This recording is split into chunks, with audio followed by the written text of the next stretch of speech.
আসসালামু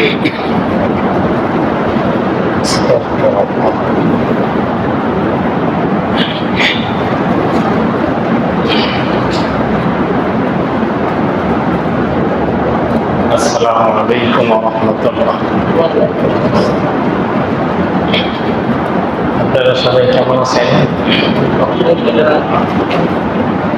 আলহামদুলিল্লাহ ওয়া কাফা ওয়া সালামুন আলা ইবাদিহিল্লাযীনা ইসতাফা। আম্মা বা'দু ফাআউযু বিল্লাহি মিনাশ শাইতানির রাজীম। بسم الله الرحمن الرحيم. إن عدة الشهور عند الله 12 شهرا في كتاب الله يوم خلق السماوات والأرض منها 4 حرم ذلك الدين القيم فلا تظلموا فيهن أنفسكم وقاتلوا المشركين كافة كما يقاتلونكم كافة واعلموا أن الله مع المتقين. وقال رسول الله صلى الله عليه وسلم اللهم اجعله هاديا مهديا أو كما قال عليه الصلاة والسلام. وقال شاعر الألم এক জামানা সহবতে বা আউলিয়া বেহতের সদ সাদা তাআত বেরিয়া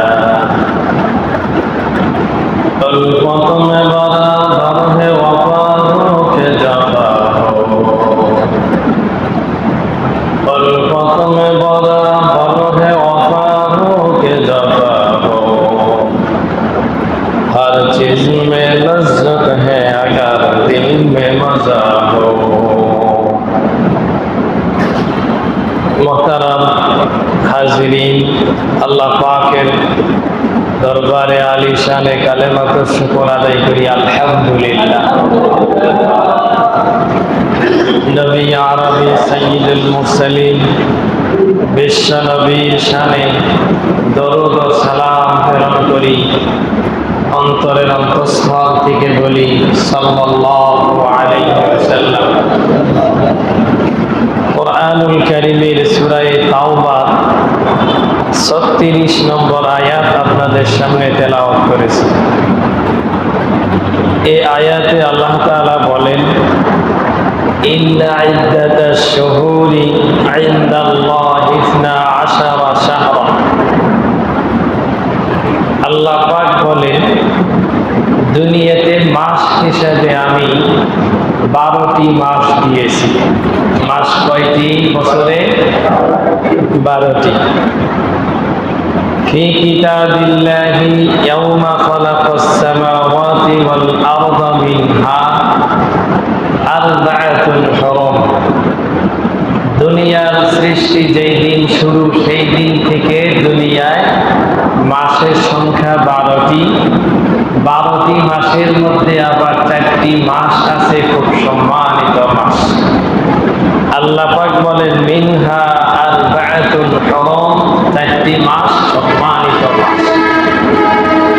4টি মাসের একটি মাসের নাম জিলকদ, দ্বিতীয় মাসের নাম জিলহিজ্জা, তৃতীয় মাসের নাম রজব, চতুর্থ মাসের নাম মুহররম। চতুর্থ মাসের নাম কি? মুহররম। তারপরে আল্লাহ পাক বলেন যালিকাদ দীনুল কাইয়্যিম, এটাই সঠিক, এটাই চূড়ান্ত কথা। ফালা তাজলিমু ফীহিন্না আনফুসাকুম ফালা তাজলিমু ফীহিন্না আনফুসাকুম। এই মাসগুলোতে তোমরা নিজেদের প্রতি কোনো জুলুম করবে না।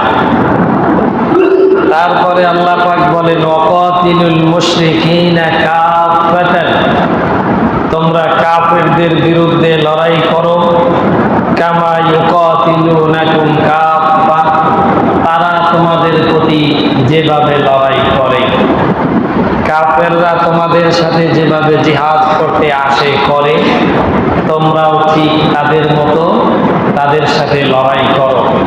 অর্থাৎ জুলুম যেভাবে আসবে প্রতিহত সেভাবে করতে হবে। ওয়া'লামু আন্নাল্লাহা মা'আল মুত্তাকিন, আল্লাহ পাক বলেন ওয়া'লামু, জেনে রাখো, আন্নাল্লাহা মা'আল মুত্তাকিন, নিঃসন্দেহে আল্লাহ রাব্বুল আলামিন মুত্তাকিনদের সাথে আছেন। যারা মুত্তাকিন তাদের সাথে আল্লাহ পাক আছেন। এই আয়াতের সাদামাটা তরজমা করলাম, আমরা এখন এর কিছু ব্যাখ্যা বিশ্লেষণ শুনবো ইনশাআল্লাহ। আল্লাহ পাক বলেন মিনহা আরবাআতুন হুরুম, 12 মাসের 4টি মাস সম্মানিত মাস। 4টি সম্মানিত মাসের চতুর্থ মাসের নাম কি বলছিলাম? মুহররম। চতুর্থ মাসের নাম বলছিলাম মুহররম। জিলকাদ, জিলহজ, রজব, মুহররম। মুহররম মাসের মুহররম শব্দের দুটি অর্থ। একটি অর্থ হলো সম্মানিত, আর একটি অর্থ হচ্ছে হারাম। এই 4টি মাসে ইসলামে জিহাদ, যুদ্ধ, কতল কেতাল, মারামারি তৎকালীন সময় নিষেধ ছিল। ইসলাম রাসূল কারীম সাল্লাল্লাহু আলাইহি সাল্লাম দুনিয়ায় আসার আগে, নবী হওয়ার আগেও কাফেরদের মধ্যেও এই 4 মাসে কতল কেতাল, যুদ্ধ বিদ্রোহ নিষেধ ছিল। এই 4 মাসে তারা লড়াই করত না। তো এই 4 মাসে লড়াই না করার পিছনে কারণ হলো আল্লাহ পাক নিষেধ করে দিয়েছেন তাই। মুহররম মাসের সম্মানার্থে সাহাবায়ে কেরাম রাসূল কারীম সাল্লাল্লাহু আলাইহি ওয়াসাল্লাম যুদ্ধ জিহাদ করতেন না। পরবর্তী সময়ে যখন কাফেররা এই নিষিদ্ধ ঘোষণা তারা অমান্য করা শুরু করলো, আল্লাহ পাক বলেন ওয়াকাতিলুল মুশরিকিনা কাফা, ওরা যেহেতু কোনো নিষেধ মানে না, তোমাদের বিরুদ্ধে এই নিষেধ মাসগুলোর মধ্যেও লড়াই করে, সুতরাং তোমরাও তাদের বিরুদ্ধে লড়াই করতে থাকো। তো আজকে আমরা যে শুক্রবারে মসজিদে উপস্থিত হয়েছি, বর্তমানে যে মাসটা চলতেছে এই মাসের নাম কি? মাসের নাম কি? মুহররম। সেই 4 মাসের এক মাস। তো আজকে মুহররম সম্পর্কেই কিছু আলোচনা করার চেষ্টা করব ইনশাআল্লাহ। আজকে মুহররমের কত তারিখ জানা আছে কারণ? আজকে মুহররমের 5 তারিখ। কয় তারিখ? 5 তারিখ। আজকে 5 তারিখ হলে আগামী বুধবার হবে মুহররমের 10 তারিখ। এই আগামী বুধবার অর্থাৎ মুহররমের 10 তারিখে দুনিয়ায়, পৃথিবীতে ঐতিহ্যবাহী বহু ঘটনা ঘটে গেছে। ঐতিহ্যবাহী ঘটনাগুলোর মধ্যে হযরত আদম আলাইহিস সালাম, তিনি জান্নাতে যে ফল খেয়েছিলেন, এই কারণে আল্লাহ পাক তাকে দুনিয়ায় পাঠিয়ে দিয়েছেন। তিনি দুনিয়ায় আসার পর দীর্ঘদিন পর্যন্ত কান্না করতে করতে করতে করতে, মাপ চাইতে চাইতে চাইতে চাইতে এক পর্যায়ে আরাফাত ময়দানে যেদিন পৌঁছলেন এবং বললেন রব্বানা যালামনা আনফুসানা ওয়া ইল্লাম তাগফির লানা ওয়া তারহামনা লানাকুনান্না মিনাল খাসিরিন। আয় আল্লাহ, আমি বড় জুলুম করেছি, আপনি আমাকে মাফ করে দেন। আপনি যদি মাফ না করেন তাহলে আমি ক্ষতিগ্রস্ত হয়ে যাব। আল্লাহ পাক মাফ করলেন। তারপরে বলছেন আমার প্রতি রহম করেন, দয়া করেন, অনুগ্রহ করেন। আল্লাহ পাক তাকে দয়া করলেন।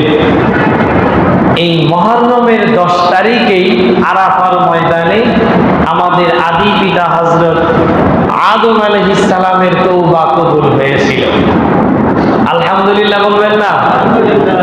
আমাদের পিতার তওবা কবুল হয়েছে, এটা তো সুসংবাদ। তো মুহররমের 10 তারিখেই তার তওবা কবুল হয়েছে। আবার জাতি যখন পথভ্রষ্ট হতে হতে জাহান্নামের কাজগুলো করতে করতে মানুষগুলো আর মানুষ হিসেবে রইল না, মানুষগুলো চতুষ্পদ জন্তুর চেয়েও নিকৃষ্ট হয়ে গেল, খারাপ হয়ে গেল। তখন আল্লাহ পাক একজন নবীকে পাঠাইলেন, হযরত নূহ আলাইহিস সালাম। হযরত নূহ আলাইহিস সালাম তিনি তার জাতিকে 950 বছর যাবত পর্যন্ত ইসলামের দাওয়াত দিলেন। তার জাতি এতটাই ঘাড়তেরা ছিল, এতটাই খারাপ ছিল যে 950 বছর দাওয়াত দেওয়ার পরেও মাত্র 40 জন, কোন বর্ণায় এসেছে 80 জন। এই 40 জন বা 80 জন, 80 জনই আমরা ধরি, 80 জন মানুষ মুসলিম হয়েছে, আর সারা দুনিয়ার সমস্ত মানুষ ছিল অমুসলিম। নূহ আলাইহিস সালাম বললেন, রব্বি লা তাযা মিনাল কাফিরিনা দাইয়ারা। আয় আল্লাহ, বর্তমানের আমার এই 80 জন মানুষ ব্যতীত বাকিরা যেহেতু ঈমান আনবে না, আপনাকে মানবে না, আপনি বড় একটা আযাব দিয়া, গজব দিয়া এই জাতিটারে শেষ করে দেন। আল্লাহ পাক তার বদদুয়া কবুল করলেন, বিশাল বড় এক আযাব দিলেন। মহাপ্লাবন শুরু হয়ে গেল, আসমান থেকে মুষলধারে বৃষ্টি, জমিন থেকে পানি উঠতেছে, চারদিক থেকে পানি পানি পানি, পুরা পৃথিবী পানিতে ডুবে গেল। এই পানিতে ডুবে যাওয়ার পর হযরত নূহ আলাইহিস সালাম যে নৌকায় আরোহণ করেছিলেন এবং তার সাথে 80 জন সদস্য ছিল, এরা সকলেই মিলে সেই নৌকায় আরোহণ করার পর, নৌকা সারা পৃথিবী ভ্রমণ করার পরে, সফর করার পর যেই পাহাড়ের সাথে ঠেকে গিয়েছিল, এরপরে পানি শুকিয়ে মহাপ্লাবন শেষ হয়ে গেল 40 দিন পর। যেই দিন শেষ হলো বন্যা, যেই দিন এই আযাব থেকে নূহ আলাইহিস সালাম পরিত্রাণ পেলেন, সেই দিনটা ছিল মুহররমের 10 তারিখ। ঐতিহ্যবাহী আরো অনেক ঘটনা আছে।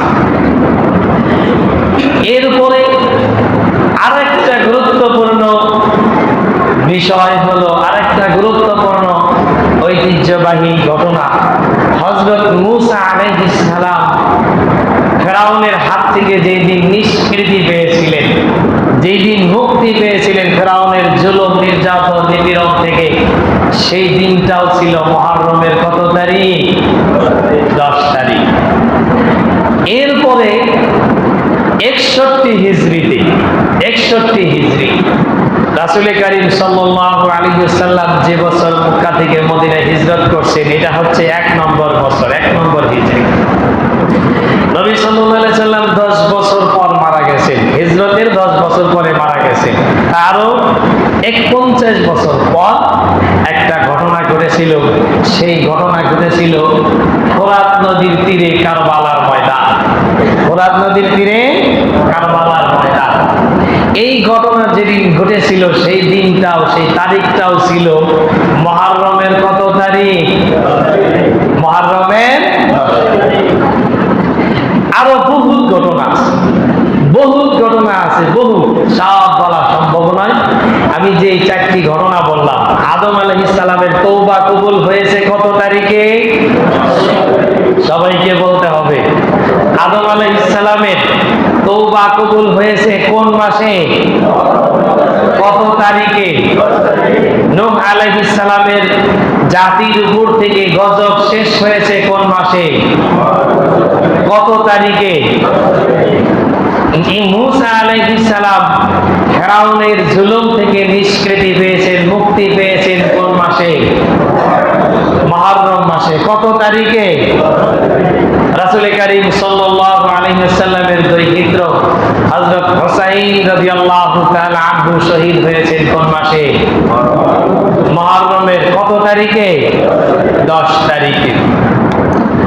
এখন আমরা যে মুহররম আসলে আলোচনা করি, আমরা মোটামুটি একটা তাৎপর্য জানলাম মুহররমের। এখন আমরা জানবো মুহররমে আমাদের করণীয় কি। মুহররমে আমাদের করণীয় কি, এইটা জানতে হলে কোন একটা ইতিহাসের মাঝখান থেকে শুরু করতে হবে। টোটাল যত ঘটনা ঘটেছে সবগুলো ঘটনার শিরোনাম বলতে গেলেও আসর হবে, শিরোনাম বলাও সম্ভব না। যে কোনো একটা ঘটনার মাঝখান থেকে আমরা ইনশাল্লাহ সামনের দিকে যাব। আমাদের এই পৃথিবীতে জাতি পিতা হিসাবে একজন মুসলিম ছিলেন, তার নাম কি? ইব্রাহিম আলাইহিস সালাম। ইব্রাহিম আলাইহিস সালাম তিনি প্রথম যে বিবাহ করেছেন তার নাম সারা আলাইহিস সালাম। তিনি দ্বিতীয় যে বিবাহ করেছেন সেই স্ত্রীর নাম হাজেরা আলাইহিস সালাম। তিনি দ্বিতীয় যে বিবাহ করেছেন এই হাজেরা আলাইহিস সালামের গর্ভে আল্লাহ পাক একজন সন্তান দিয়েছিলেন, তার নাম কি? ইসমাঈল আলাইহিস সালাম। আজকের আলোচনায় ঘুমানোর সুযোগ নাই, আমার চেয়ে আপনাদের কথা বেশি বলতে হবে। পরীক্ষা করে দেখবো কেমন মুসল্লি, কেমন মুসলমান। কি করি আমার ইতিহাস আপনারা জানেন, আজকে একটু দেখবো।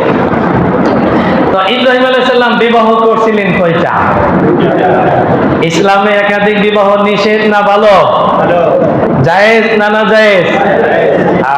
ইসলামে একাধিক বিবাহ ভালো, এটা সুন্নাহ, এটা নবীদের আমল।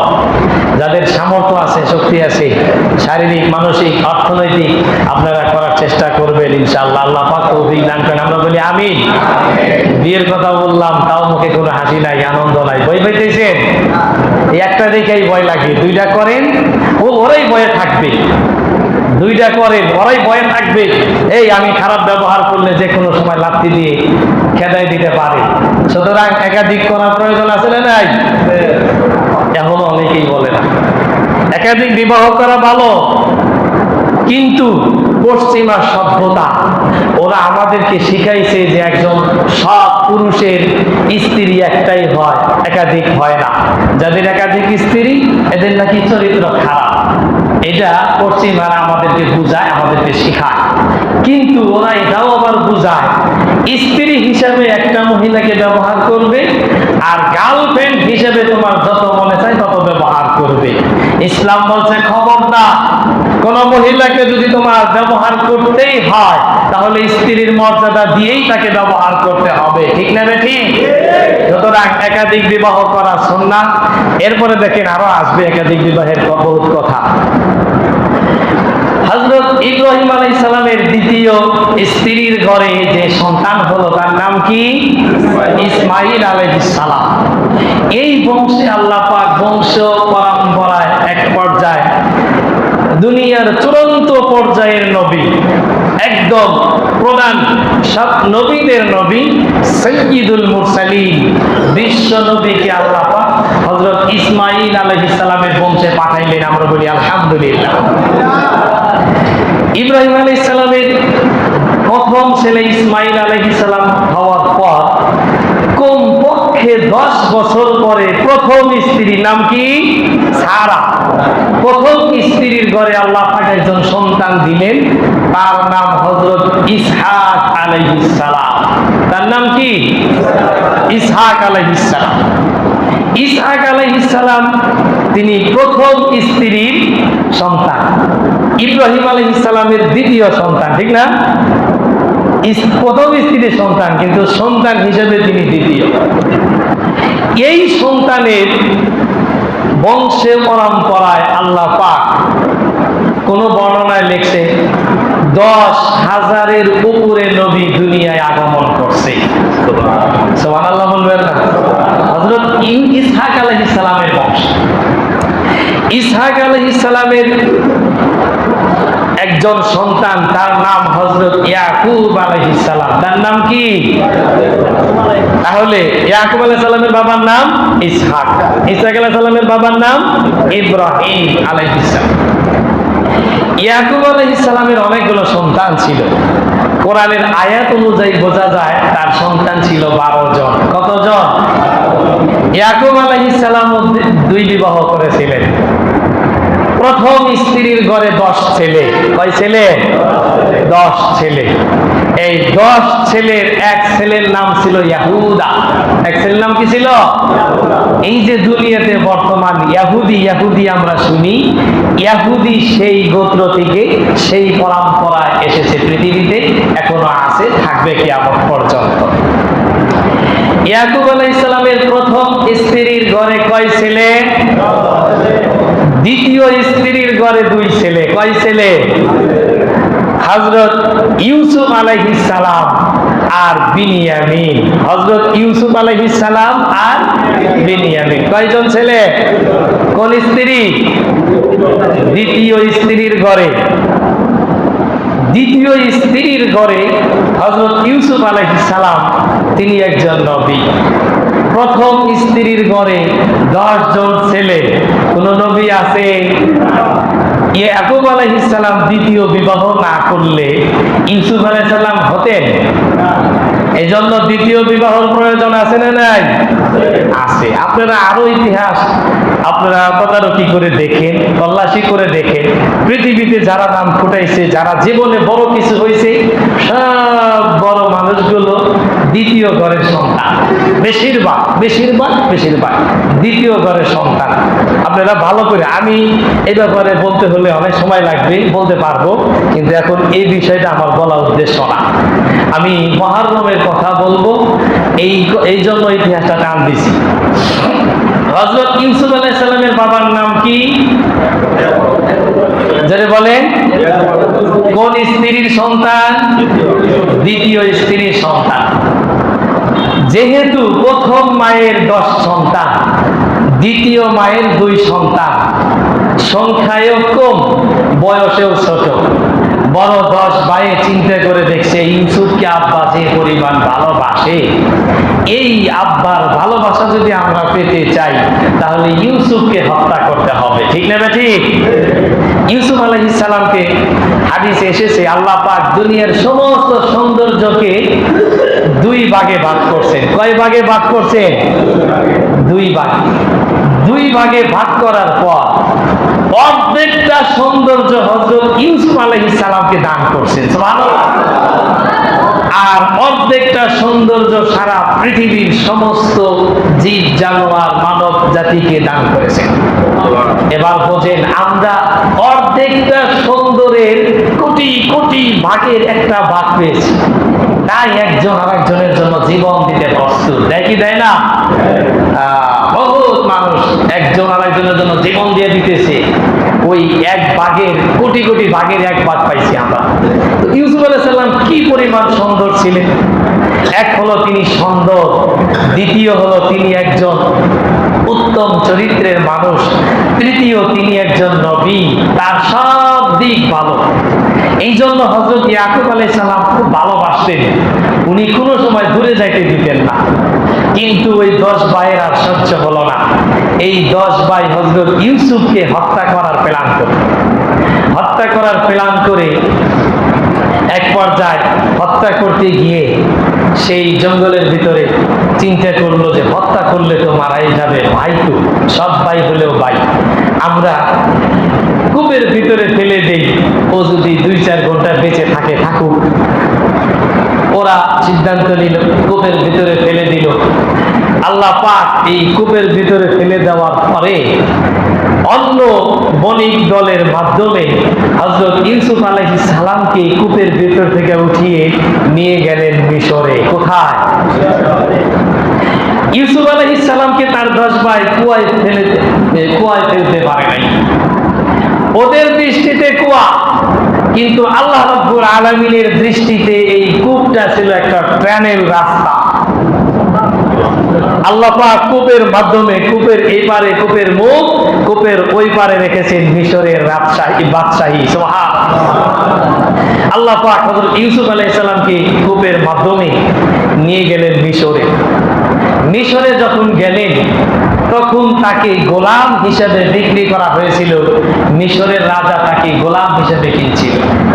কোরআনে সব ঘটনা আছে। এরপরে দীর্ঘদিন মিশরে থাকলেন, গোলাম হিসেবে থাকলেন। এক পর্যায়ে তিনি নির্দোষ, তারপরেও দোষী প্রমাণিত হয়ে সে জেল খাটলেন। 7 বছর জেল খাটার পরে স্বপ্নের ব্যাখ্যা করলেন, ইতিহাস আপনারা জানেন। সর্বশেষ মিশরের রাজা, মিশরের বাদশাহ তাকে খাদ্যমন্ত্রী বানাইল।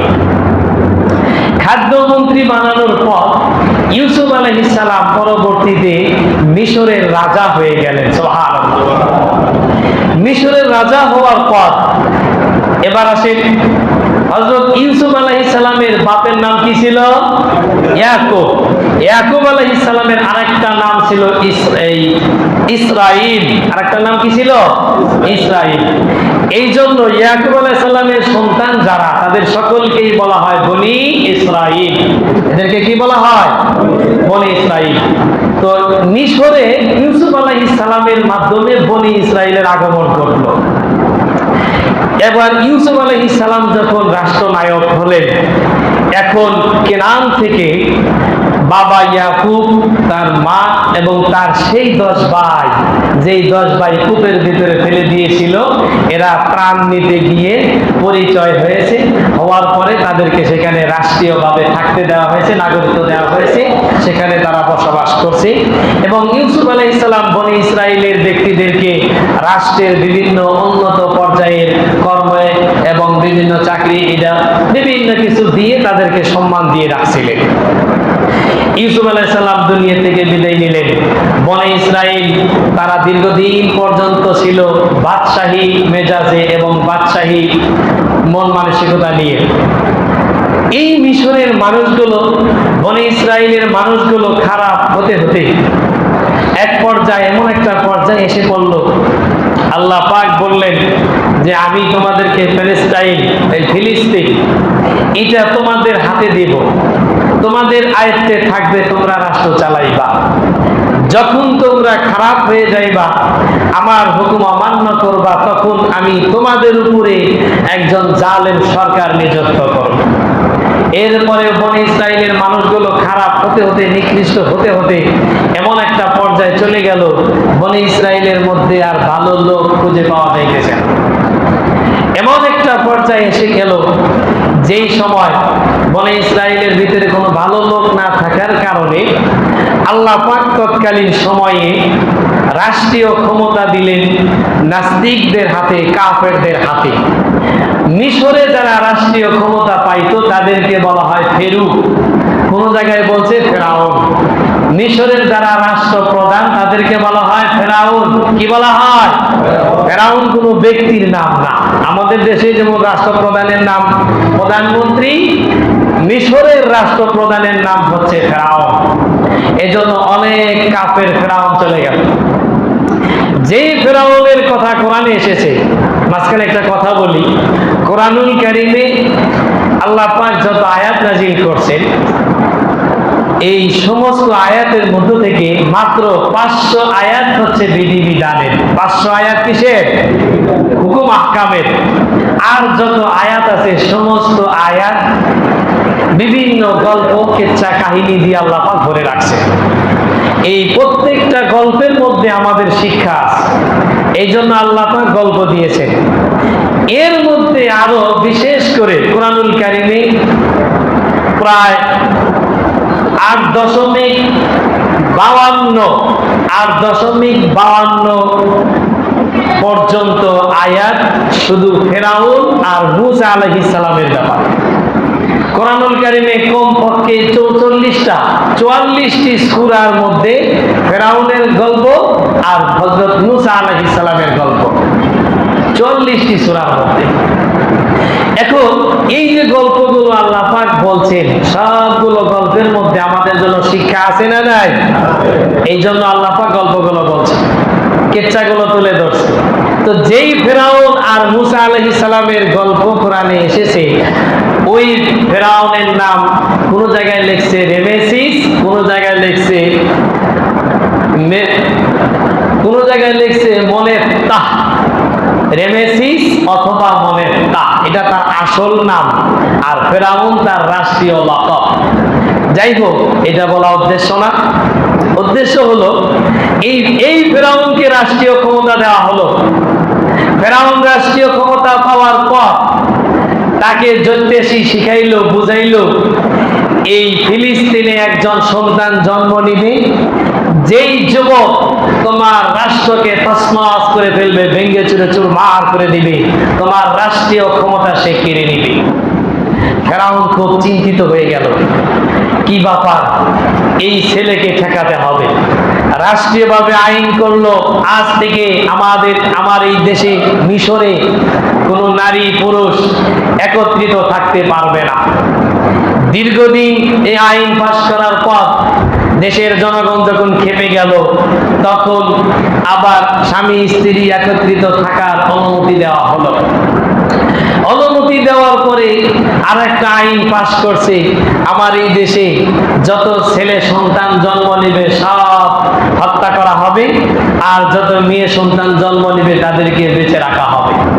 এভাবে এই আইন চলল 40 বছর। কত বছর?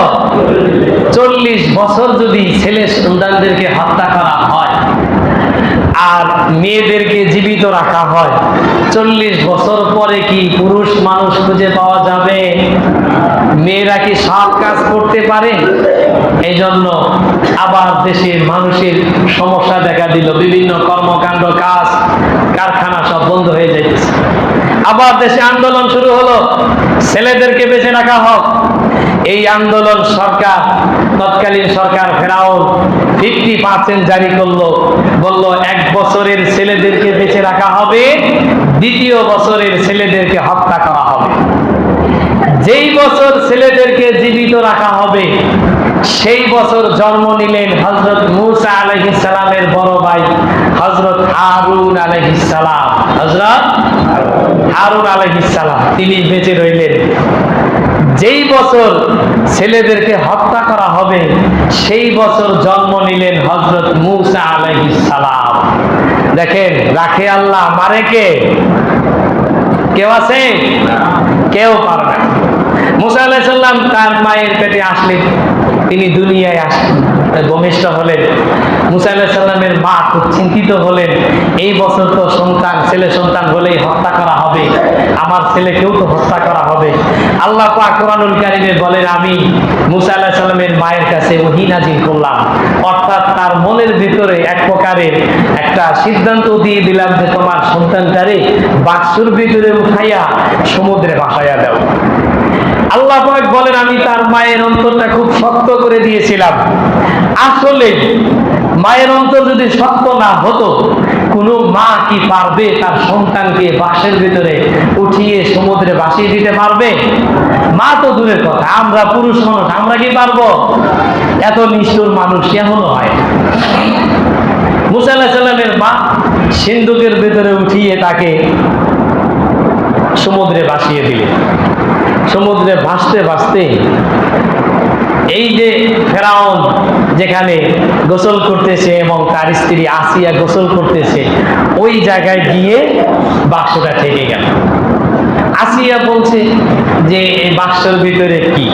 খুলে দেখে একজন সুন্দর, খুব সুন্দর একজন ছেলে। আসিয়া বলছে যে ছেলেটা আমরা নিয়ে যাই, হয়তো আমাদের কোনো কাজে আসবে, অথবা তাকে আমরা সন্তান হিসেবে লালন পালন করব। এবার দেখেন, শত্রুর ঘরে আল্লাহ পাক হযরত মূসা আলাইহিস সালামকে লালন পালন শুরু করলেন। মূসা আলাইহিস সালাম আসলেন ফেরাউনের বাড়িতে, দুধ পান করাইতে হবে, কে পান করাবে? বহুত মানুষ খুঁজতেছেন, কোনো মানুষের দুধ উনি পান করেন না। এক পর্যায়ে মূসা আলাইহিস সালামের বোন ফেরাউনের দরবারে থাকতো, তিনি বললেন, আমাদের গ্রামে এক মহিলা আছে, তার দুধ সব বাচ্চা পান করে, তাকে আনা হোক। এবার মূসা আলাইহিস সালামের বোন তার মাকে ডেকে নিয়ে গেল ফেরাউনের দরবারে। ফেরাউনের দরবারে নিয়ে যাওয়ার পর ফেরাউন এই মহিলাকে রাষ্ট্রীয় ভাতা দিয়ে মূসা আলাইহিস সালামের দুধ পান করার ব্যবস্থা করলেন। সুবহানাল্লাহ। মুসা আলাইহিস সালাম দুধ পান করে বড় হতে লাগলেন। এক পর্যায়ে ফেরাউন চিন্তা করলো, এর চালচলন দেখে তো মনে হয় আমার শত্রু।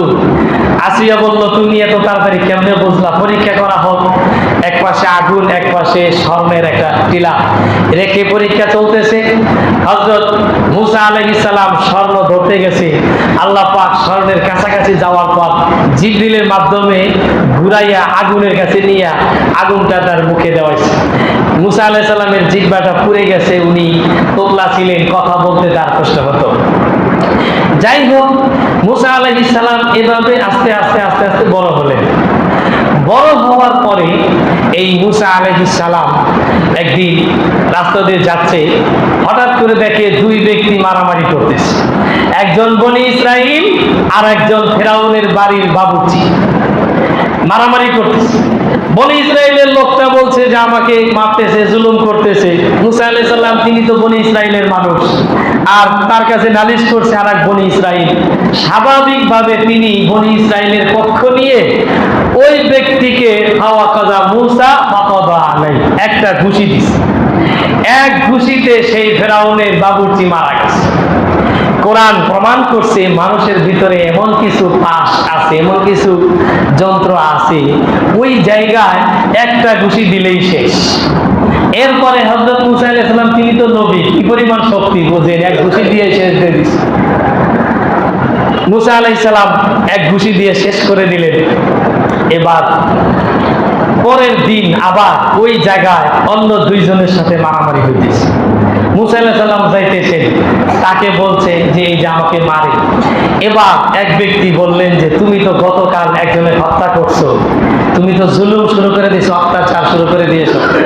মুসা আলাইহিস সালাম বললেন, আল্লাহ, আমি তো গতকাল মারার জন্য মারছিলাম না, হত্যা করার জন্য মারছিলাম না, আমি শাসন করার জন্য মারছিলাম, কিন্তু এক ঘুষিতে মারা যাবে আমি তো জানি না, আমি ভুল করছি, তুমি আমাকে মাফ করে দাও।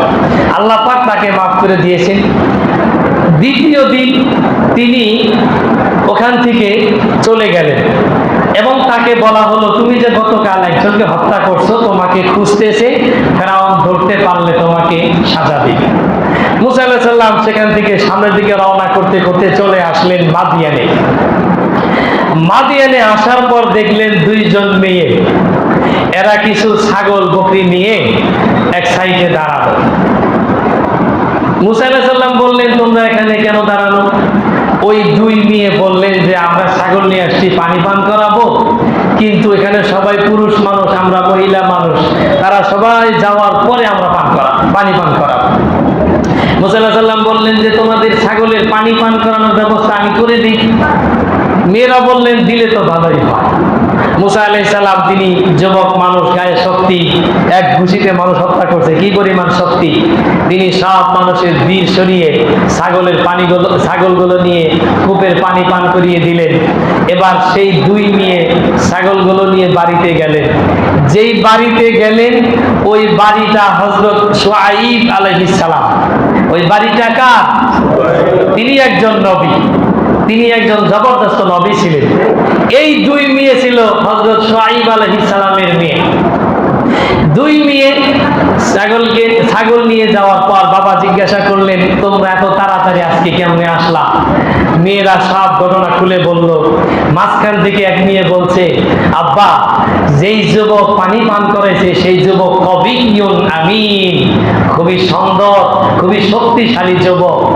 মেয়ে তার বাবাকে বুঝাইছে, বাবা, ওই ছেলেটা আমার পছন্দ হয়েছে, প্রস্তাব দিয়ে মুসা আলাইহিস সালামকে শুআয়ব আলাইহিস সালাম বাড়িতে আহ্বান করলেন। মুসা আলাইহিস সালাম আসলেন। আসার পরে হযরত শুআয়ব আলাইহিস সালাম প্রস্তাব দিলেন, আমার দুই মেয়ের এই মেয়েটারে তুমি বিবাহ করবে এবং মহারানা হিসাবে তুমি আমার বাড়িতে 8 বছর কাজ করবে। কয় বছর? তুমি যদি চাও 10 বছর পূরণ করতে পারো। মুসা আলাইহিস সালাম বিবাহ করলেন, 10 বছর তার শ্বশুর বাড়িতে কাজ করলেন। 10 বছর পর এবার তিনি স্ত্রী নিয়ে নিজের দেশ কোথায়? মিশর যাইতেছেন। মিশর যাওয়ার সময় আল্লাহ পাক তুরে সিনায় তাকে নবুয়ত দান করলেন, তিনি নবী হইলেন। নবী হওয়ার পরে ওই যে ফেরাউন পরীক্ষা করছিল, জিহ্বা পুড়ে গেছিল, নবী হওয়ার পরে আল্লাহ পাক বললেন ইযহাব ইলা ফিরআউনা ইন্নাহু তাগা, তুমি ফিরআউনের কাছে কালেমার দাওয়াত নিয়ে যাও। মুসা আলাইহিস সালাম বললেন আল্লাহ আমার মুখে জড়তা, আমি তো কথা বলতে দেরি হয়, ঠিক মতো কথা বলতে পারি না, আপনি আমার ভাই হযরত হারুনকে নবী বানাইয়া দেন, আমার সহকারী নবী হিসাবে উনি থাকবে, উনি খুব সুন্দর কথা বলতে পারে, আমরা দুই ভাই মিলে ফিরআউনকে কালেমার দাওয়াত দিব, ফিরআউন মুসলমান হয়ে যাবে।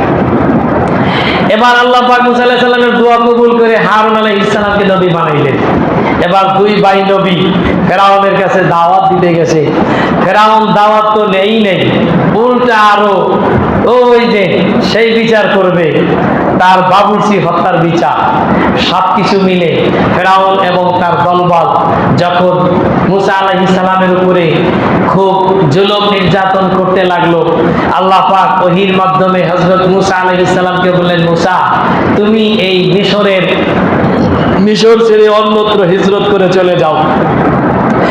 যেতে হবে সমুদ্র পাড়ি দিয়ে, যেতে হবে কি পাড়ি দিয়ে?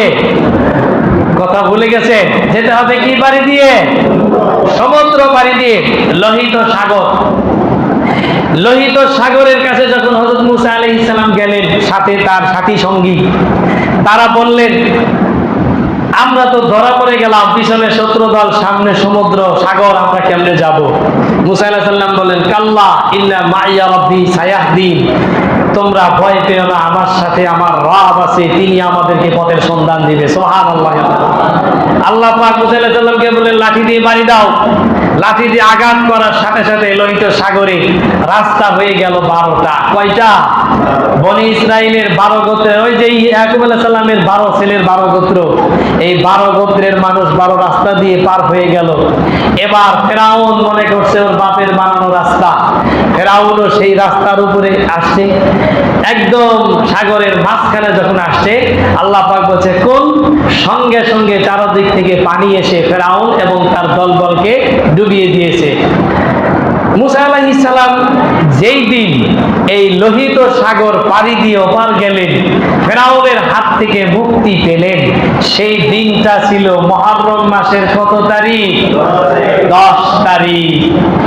নবী করিম সাল্লাল্লাহু আলাইহি ওয়াসাল্লাম মক্কা থেকে হিজরত করে মদিনায় যাওয়ার পর দেখলেন যে ইহুদিরা 10 মুহররমে রোজা রাখে।